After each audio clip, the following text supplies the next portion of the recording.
श्रृंखला सर्व आत्माओं के पिता परमात्मा शिव के द्वारा उच्चारित महावाक्यों के संकलन पर आधारित है। ओम शांति। अमूल्य रत्न में आप सभी का हार्दिक स्वागत है। परम पिता परमात्मा, जिन्हें हम एक और ज्ञान का सागर, गुणों का सागर कहते हैं, वहीं दूसरी ओर उन्हें मनुष्य सृष्टि का बीज रूप भी कहते हैं।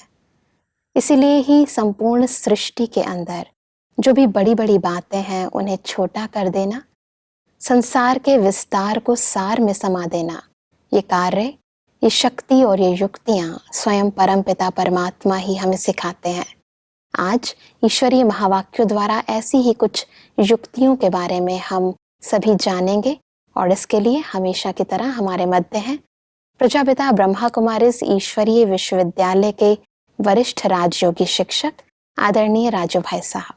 भाई साहब, आपका आज के एपिसोड में बहुत बहुत स्वागत है। भाई साहब, आज हम बात करेंगे 5 अप्रैल 1970 के महावाक्यों के बारे में और इसका टॉपिक है सर्व पॉइंट का सार, पॉइंट यानी बिंदी बनो। भाई साहब, महावाक्यों में यदि स्टार्टिंग में हम परमात्मा के महावाक्य पढ़ते हैं तो परमात्मा कहते हैं कि सर्व पॉइंट का सार व स्वरूप, पॉइंट यानी बिंदी बनना है।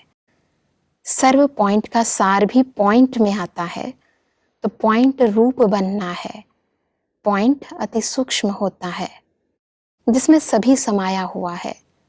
इस समय मुख्य पुरुषार्थ यही है, विस्तार को समाने का, और जिसको विस्तार को समाने का तरीका आ जाता है वह परमात्मा समान बन जाते हैं। फिर सब एक बहुत ही इम्पॉर्टेंट बात है, क्योंकि दुनिया के अंदर हम सभी बहुत बड़े विस्तार में जीते हैं और फिर अचानक से अपने आप को आत्मा समझ लेना, ईश्वरीय ज्ञान में समा लेना, ये बहुत कठिन लगता है। कैसे इजी करें? ऐसा है कि परमात्मा जो ज्ञान का सागर है, एक और तो उसकी बहुत बड़ी महिमा है जी। गुणों का सागर है, शांति का सागर, प्यार का सागर, सागर है। और फिर दूसरी ओर उसको हम कहते हैं वृक्षपति है, पूरे वृक्ष का बीज है जी। तो उस बीज में सारा वृक्ष समाया हुआ है। हाँ जी। तो परमात्मा हम सबको एक बहुत अच्छी ट्रेनिंग देते हैं कि सेवाओं का, कार्य व्यवहार का बहुत विस्तार बढ़ता जा रहा है जी। लेकिन इसके बीच बीच में पूरे विस्तार को सार में अथवा बिंदु में समा लो। जी। माना जब आत्मिक स्थिति में हम स्थित होंगे तो हम पूरे वृक्ष के विस्तार को जैसे सार में समा लिया। आत्मिक स्थिति ही पॉइंट की स्थिति है, जो इस शरीर के अंदर आत्मा है। जी। जब आत्मिक स्थिति में हम स्थित होते हैं तो सारा विस्तार, जो संकल्पों का विस्तार है, बोलचाल का विस्तार है, कर्मों का बहुत बड़ा विस्तार है, संबंधों का बहुत बड़ा विस्तार है, वो विस्तार सारे एक पॉइंट में समा जाता है कि मैं एक आत्मा हूँ, मैं एक ज्योतिर्बिंदु स्वरूप हूँ और मेरा पिता भी यही इसी स्वरूप में है। तो जैसे परमात्मा में सारा वृक्ष समाया हुआ है, इतनी बड़ी मनुष्य सृष्टि की रचना समाई हुई है, लेकिन जब वो ज्ञान का सागर ज्ञान देना शुरू कर देता है तो उसके आदि का, मध्य का, अंत का पूरा विस्तार स्पष्ट कर देता है। परमात्मा भी हम सबको ट्रेनिंग देते हैं कि इस पॉइंट स्वरूप में स्थित होने का अभ्यास करो।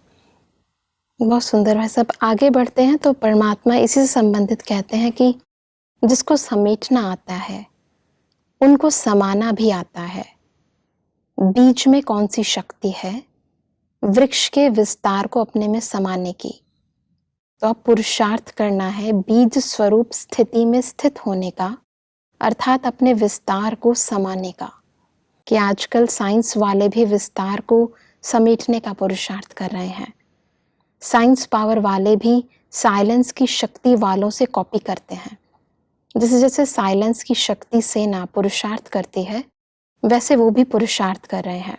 भाई साहब, साइंस का जो विस्तार और सार है वो तो स्पष्ट दिखाई देता है कि कुछ समय पहले हम देखते थे टेप मशीन कितनी बड़ी बड़ी रखते थे, कैमरा अलग, टेप मशीन अलग, कई साधन जो अलग अलग यूज होते थे, रखने पड़ते थे। बिल्कुल। आज एक छोटे से मोबाइल में सब कुछ आ गया।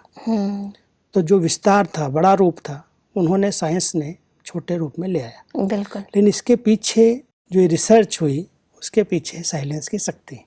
अगर साइलेंस में जाकर एकाग्र होकर के मन को स्थिर करके विचार सागर मंथन न करें तो ऐसी चीजें इन्वेंट नहीं हो सकती। तो साइंस ने भी साइलेंस का ही आधार लिया और परमात्मा हम सबको साइलेंस की शक्ति का महत्व बताते हैं। ये साइलेंस की जो शक्ति है, आत्मिक स्थिति में स्थित होना, ये साइंस से भी बड़ी शक्ति है। साइंस भी इसी शक्ति से ही निकली है। जी। इसका अभ्यास करो तो जो सेवाओं का विस्तार है, बहु संबंधों का विस्तार है, जहाँ जहाँ बुद्धि आपकी जाती है, पहले तो समेटना है। माना जब कहीं जाना होता है तो जो भी चीज़ें इधर उधर बिखरी पड़ी हैं उनको समेटते हैं, एक जगह पर इकट्ठा करते हैं और समेटने के बाद उसको समा लेते हैं। तो परमात्मा हम सबको ये दो शक्तियाँ विशेष अंडरलाइन कराते हैं कि जहाँ जहाँ भी बुद्धि का विस्तार है, जब हम मेडिटेशन करते हैं तो पता चलता है बुद्धि कहाँ कहाँ जाती है। पदार्थों में जाती है, संबंधों में जाती है। कोई ऐसे संस्कार हैं जो बार बार आत्मा को खींचते हैं, जो मेडिटेशन में उस एकाग्र स्थिति का अनुभव करने नहीं देते। उन विस्तारों को पहले समेट लेना है। मैं आत्मा हूँ, मैं शांत स्वरूप हूँ, मैं पवित्र स्वरूप हूँ।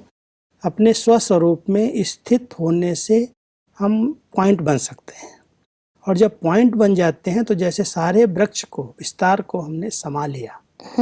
जैसे बीज में सारा वृक्ष समा जाता और जब वो बीज धरनी में पड़ता है, फिर से वृक्ष पैदा करता, तो बहुत बड़ा विस्तार हो जाता और विस्तार के बाद फिर बीज आ जाता है। फिर सब जब मेडिटेशन में बैठते हैं जी, तो समझो हम अपने आप को बिंदु स्वरूप में टिकाते हैं, लेकिन फिर उसके बाद कोई कार्य व्यवहार याद आ जाता है।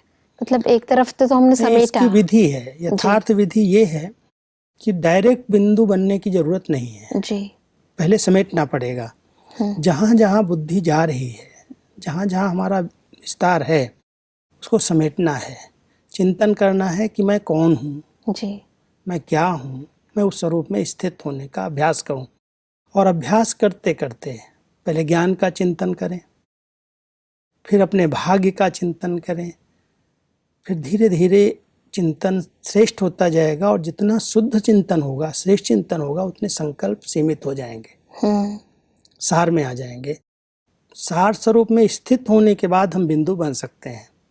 बिंदु बनने के बाद अगर डायरेक्ट बिंदु बन गए तो इधर उधर की बातें जो समेटी नहीं है बीच बीच में डिस्टर्ब करती हैं जी। इसलिए पहले अभ्यास ही ऐसा करें कि शुरू में पहले चिंतन किया, ज्ञान मिला, आत्मा का ज्ञान मिला, कर्मों का ज्ञान मिला, संबंधों का ज्ञान मिला। उसका चिंतन करते करते कि मैं तो इन सब संबंधों के विस्तार में आ गई आत्मा, अभी मुझे सार में स्थित होना है, इनको समेटना है।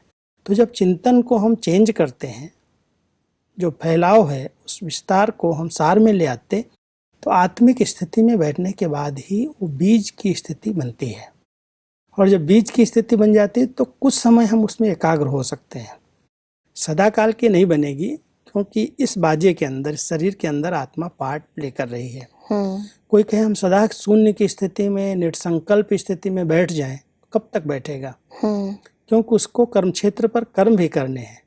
परमात्मा हम सबको अभ्यास कराते हैं, प्रैक्टिस करते हैं हम, लेकिन सदा काल वो स्थिति बन जाए, कर्म क्षेत्र पर शरीर के अंदर है तो शरीर के क्रियाएं, शरीर के हिसाब से ब्रेन वर्क करता है, तो उसको हम बीच बीच में रोकते हैं, उनको स्टॉप करते हैं, बिंदु की स्टेज बनाते हैं ताकि वो फिर से शक्तिशाली स्टेज बन जाए। कि सदा काल के लिए नहीं हो सकता। बहुत सुंदर है सब। परमात्मा कहते हैं कि जैसे जैसे यहाँ रिफाइन होते जाते हैं वैसे ही साइंस भी रिफाइन होती जाती है। जो बातें पहले उन्हों को असंभव लगती थी अब संभव होती जा रही हैं, वैसे ही यहाँ भी असंभव बातें सरल और संभव होती जाती हैं। अब मुख्य पुरुषार्थ यही करना है कि आवाज़ में लाना, जितना सहज है उतना ही आवाज़ से परे जाना सहज हो जाए, और इसको ही संपूर्ण स्थिति के समीप स्थिति कहा जाता है। फिर सब इसके बाद परमात्मा हमें एक बहुत सुंदर सम्मान देते हैं कि आप विशेष हो लेकिन अब श्रेष्ठ बनना है। फिर सब इसमें विशेष और श्रेष्ठ इन दोनों में अंतर क्या है? विशेष तो हम जो पार्ट प्ले कर रहे हैं, हर आत्मा जब परमात्मा को पहचान लेती है तो विशेष आत्मा है, क्योंकि भगवान को पहचानना, उसके बिंदु स्वरूप को पहचान करके उसको याद करना, ये बहुत बड़ी विशेषता है। बहुत बड़े बड़े विद्वान, शास्त्रज्ञ परमात्मा जो है, जैसा है, उसको उस रूप में याद करें, पहचानें। तो परमात्मा कहते हैं जब मैं इस सृष्टि मंच पर आता हूँ तो जो बच्चे मुझे पहचान करके मुझे याद करते हैं वो विशेष आत्माएं हैं। लेकिन सिर्फ विशेष ही नहीं रहना है, विशेषता में भी श्रेष्ठता बढ़नी है। ऐसे कर्म करने हैं, विशेषता के आधार से ऐसे कर्म हो जो श्रेष्ठता आ जाए, और श्रेष्ठता आएगी तो उस दिव्यता आती जाएगी और वो देव पद को प्राप्त कर लेंगे। मतलब हम अपने जो श्रेष्ठ कर्म है यानी श्रीमत के आधार पर जो हम कर्म करते हैं, हमारे संकल्प, बोल, कर्म जी, जैसे विशेष आत्माओं के हों तो जब हम प्रैक्टिकल में आएंगे तो श्रेष्ठता आ जाएगी। ऐसा परमात्मा कहते हैं कि आप लोग बैकबोन हो, तो परमात्मा के कर्तव्य को प्रत्यक्ष करने की ये भुजाएं हैं, भुजाओं के अलंकार होते हैं। तो अपने आप से पूछो कि हम भुजाएं अलंकारधारी हैं। अलंकारधारी शक्तियां ही परमात्मा का शो करती हैं। शक्तियों की भुजाएं कभी खाली नहीं दिखाते हैं। अलंकार कायम होंगे तो ललकार होगी। तो परमात्मा आज देख रहे हैं कि एक एक भुजा के अलंकार और रफ्तार। भाई साहब, इसमें दो शब्द हुए, एक तो अलंकार और एक रफ्तार।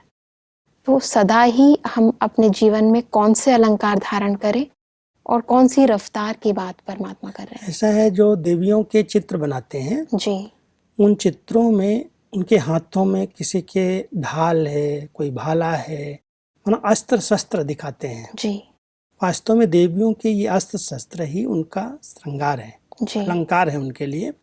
लेकिन ये ज्ञान के अस्त्र शस्त्र हैं। स्थूल हिंसा के अस्त्र शस्त्र एक सैंपल के रूप में, जैसे कोई उदाहरण देने के लिए बनाए गए हैं। जी, देवियाँ जो शिव शक्तियाँ हैं वो ऐसी हिंसा नहीं करती, उनके अलौकिक अलंकार हैं, जी, ज्ञान है। उस ज्ञान से ऐसी स्मृति में रहती हैं कि मेरे पास ज्ञान है तो आसुरी संकल्प भी मेरे अंदर नहीं आ सकते। तो जैसे ज्ञान का भाला हो गया और ज्ञान का चिंतन किया तो जैसे ढाल बन गई। कोई भी वार करेगा तो ड्रामा की बात याद आ जाएगी कि ड्रामा में ये इनका वार, इसका मैं सामना कर सकता हूँ। जी, तो जब ये अलंकार हमारे जीवन के अंदर आ जाते हैं, उन अलंकारों के आधार से हम कर्म करने लगते हैं, तो हमारे पुरुषार्थ की रफ्तार तेज हो जाती है। जिस पुरुषार्थ के लिए हम इस ईश्वरीय ज्ञान में आए हैं, जो परमात्मा हमें संपन्न और संपूर्ण बनाना चाहते हैं, उसके लिए पुरुषार्थ है। और वो पुरुषार्थ करते हैं कि हम अपने संकल्पों को भी ज्ञान युक्त बना करके, ज्ञान के अस्त्र शस्त्र सदा साथ रख करके अलंकारों से सदा सजे रहें। कोई भी अलंकार छूट न जाए। मान लो जरूरत है इस समय सामना करने की और हम सहन कर रहे हैं, जरूरत है समाने की, हम सामना कर रहे हैं, तो जैसे अलंकार हमारे छूट रहे हैं। सर्व शक्तियों से संपन्न आत्मा, शक्तियां ही हमारा श्रृंगार हैं, अलंकार हैं, और उन अलंकारों के आधार से हम किसी भी परिस्थिति को पार कर सकते हैं। ऐसे इसी से संबंधित कुछ शक्तियाँ परमात्मा हमें बताते हैं कि आप इन्हें धारण करें। कि एक तो शक्तिपन का गुण है निर्भयता, फिर दूसरा है विस्तार को सेकंड में समेटने की युक्ति सिखाना। इसमें दो चीज़ें हैं, एकता और एक रस। अनेक संस्कारों को एक शुद्ध संस्कार कैसे बनाएं? कम समय कम बोल, सफलता अधिक हो। सुनना अधिक हो, स्वरूप बनना कम, ये नहीं, सुनते जाना और बनते जाना। फिर सब ये जो है एक रस स्थिति, एकता की स्थिति, सेकंड में समेटने की शक्ति, निर्भयता, ये सब अलंकार की बातें जो देवियों के अलंकार हैं। जी जी जी। क्योंकि निर्भयता की निशानी दिखाई गई है शेर पर सवारी। जी। स्थूल में शेर पर कोई सवारी नहीं की जाती। हाँ जी, हाँ जी। लेकिन ये निर्भयता की निशानी है। जी। ऐसे ही सामना करने की निशानी है उनके अस्त्र शस्त्र। जी। तो परमात्मा कहते हैं इस संगठन के बीच में एक रस स्थिति बन जाए, एक मत वातावरण बन जाए, जिसके समीप हम आए, जिसके साथ हम कार्य व्यवहार करें, उसमें एकता दिखाई दे, तो सफलता आपको प्राप्त हो जाएगी। तो ये जितने दिव्य गुण परमात्मा बता रहे हैं, इस समय हर देवी देवता बनने वाली आत्मा को जो परमात्मा के बच्चे बने हैं, और विशेष करके ये महावाक्य जो इस विद्यालय की पुरानी बहनें हैं, बड़ी बहनें हैं, जिनको बाबा ने पहला एक नाम दिया, ये हैं रीढ़ की हड्डी, बैकबोन। जैसे बैकबोन के बिना शरीर काम नहीं कर सकता, ऐसे ही ये आत्मा है जिनको परमात्मा ने शुरू से चुना, जो इन सेवाओं के विस्तार को इतना बढ़ाया है जिन्होंने, जी, जो आधार स्तंभ है, ये बैकबोन है। और इनके अंदर ये सब गुण होने चाहिए, सबको मिला सकें, सबको चला सकें, एक मत बना सकें। तो ये सारी विशेषताएं इन देवियों के अंदर अलंकार के रूप में होनी चाहिए। जी जी, बहुत सुंदर भाई साहब। आगे चलकर परमात्मा कहते हैं कि इन सब आवश्यकताओं को सदा के लिए पूर्ण करने के लिए दो बातें आवश्यक हैं, एक तो आकारी और एक अलंकारी बनना। आकारी और अलंकारी बनने के लिए भी एक शब्द धारण करना है, और वो शब्द है लाइट। लाइट का अर्थ एक तो ज्योति भी है और लाइट का अर्थ हल्का भी है। तो हल्कापन और प्रकाशमय भी, अलंकारी भी और आकारी भी, ज्योति स्वरूप भी, ज्वाला स्वरूप भी, और फिर हल्का आकारी। सब बहुत ही सुंदर बैलेंस है, ज्योति अच्छा और बैलेंस। ज्वाला का, हल्केपन का और प्रकाशमय का, अलंकार और आकारी का। आकारी स्वरूप जो आत्मा का है, ये हम साकार में बैठे हैं। जी जो हमारा फरिश्ता स्वरूप है वो लाइट का स्वरूप है। वैसे भी कोई भी चित्रकार जब कोई धर्म पिता का या महान आत्मा का चित्र बनाता है, जी तो इस शरीर के साथ एक बहुत सुंदर लाइट का शरीर, ऊपर से एक लाइट का ओरा देता है, जी, जिसको आभा मंडल कहते हैं। हाँ जी, तो वो आभा मंडल वो लाइट का है। तो आकार में लाइट से आकार दिखाई देता है। तो परमात्मा हम सबको कहते हैं ये आकारी स्वरूप भी लाइट का यादगार है। और जो आपका अलंकारी स्वरूप है उसमें बहुत हल्कापन है। ऐसे नहीं कोई अस्त्र शस्त्र भारी हैं देवी देवताओं के, बिल्कुल ज्ञान के हैं। तो एक हल्कापन भी हो और एक ज्योति स्वरूप, प्रकाश स्वरूप भी हो, ये डबल लाइट स्वरूप में स्थित रहेंगे।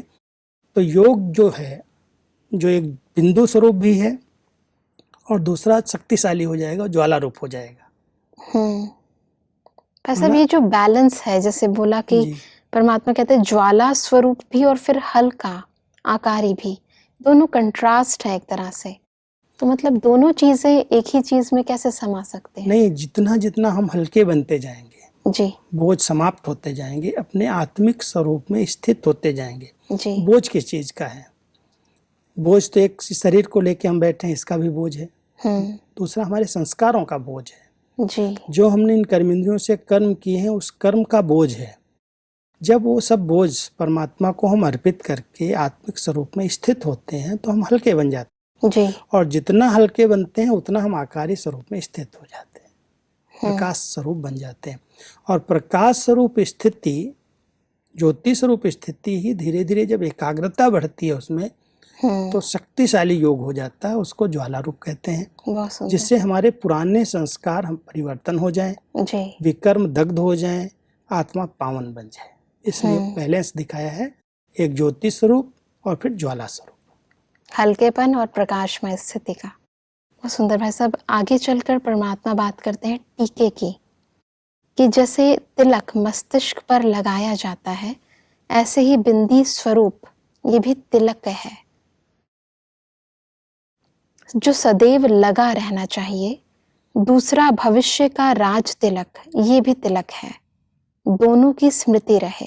और उसकी निशानी ये तिलक है, निशानी को देखकर नशा रहे। यह निशानी सदाकाल के लिए दी जाती है। जैसे सुनाया पॉइंट, वैसे ये तिलक भी पॉइंट है, समेटना और समाना। वास्तव में जब भी यहाँ हमारे योग के कार्यक्रम शुरू होते हैं जी तो शुरुआत में सबके मस्तक पर तिलक दिया जाता है, हाँ जी, टीका जिसको कहते हैं। तो परमात्मा कहता है ये टीका तो अभी लगाया है, थोड़ी देर के बाद मिट जाएगा। आत्मा जो ज्योति स्वरूप बिंदु रूप है वो तो एक टीका की तरह ही है और वो सदा लगा हुआ है। उसकी सदा स्मृति रहे कि मैं एक आत्मा हूँ। जब भ्रकुटी में टीका टिक गया तो ये स्मृति जब रहती है कि मैं एक आत्मा हूँ, तो आत्मिक स्थिति से सदा के लिए हम जैसे उसमें टिक गए, स्थित हो गए। जी और जब वो स्थिति बनती है तो परमात्मा की याद नेचुरल बनी रहती। जी तो योग भट्टी में जो आए हैं योग तपस्या के लिए, उसमें परमात्मा कहता है ये यादगार है, तिलक लगा दिया गया, ये हमें नशा दिलाता है, स्मृति दिलाता है, और इससे आपकी वो स्थिति सदा बन जाएगी। बहुत सुंदर भाई साहब। आगे चलकर ऐसे ही बैलेंस की बात परमात्मा कहते हैं कि अभी अभी ज्योति, अभी अभी शीतल स्वरूप। जब दोनों स्वरूप में स्थित होना आता है तब एक रस स्थिति रह सकती है। दोनों में समानता चाहिए, यही वर्तमान पुरुषार्थ है।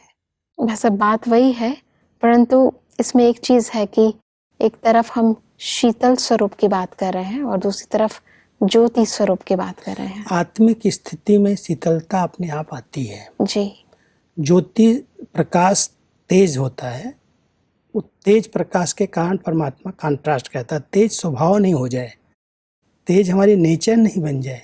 ज्योति स्वरूप आत्मा है, लेकिन उस ज्योति को अग्नि का रूप नहीं देंगे, वो शीतल है, वो कोई जला नहीं रही है, लेकिन परिवर्तन जरूर कर रही है।